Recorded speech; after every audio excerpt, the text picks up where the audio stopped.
fasse beau, qu'il fasse laid, c'est mon habitude d'aller sur les 5 heures du soir me promener au Palais Royal. Je m'entretiens avec moi-même de politique, d'amour, de goût ou de philosophie. Si le temps est trop froid ou trop pluvieux, je me réfugie au café de la Régence. Là, je m'amuse à voir jouer aux échecs. Un après-midi, j'étais là, regardant beaucoup, parlant peu, et écoutant le moins que je pouvais, lorsque je fus abordé par un des plus bizarres personnages de ce pays où Dieu n'en a pas laissé manquer. C'est un composé de hauteur et de bassesse, de bon sens et de déraison. Il montre ce que la nature lui a donné de bonne qualité sans ostentation, et ce qu'il en a reçu de mauvaise sans pudeur. Quelquefois, il est maigre et hâve, on dirait qu'il a passé plusieurs jours sans manger, ou qu'il sort de la trappe.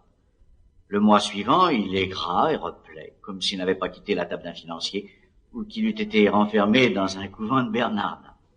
Aujourd'hui, en linge sale, en culotte déchirée, couvert de lambeaux, presque sans souliers, il va la tête basse, il se dérobe, on serait tenté de l'appeler pour lui donner l'aumône. Demain, poudré, chaussé, frisé, bien vêtu, il marche la tête haute, il se montre, et vous le prendriez à peu près pour un honnête homme. Il s'était introduit, je ne sais comment, dans quelques maisons honnêtes, où il avait son couvert, mais à la condition qu'il ne parlerait pas. Il se taisait et mangeait de rage. S'il lui prenait envie de manquer au traité, au premier mot, tous les convives s'écriaient « Oh, Rameau !»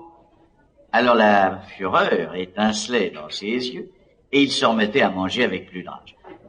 Vous étiez curieux de savoir le nom de l'homme, et vous le savez. C'est le neveu de ce musicien célèbre qui nous a délivrés du plein champ de Lully. Il m'aborde. Ah, voilà, monsieur le philosophe.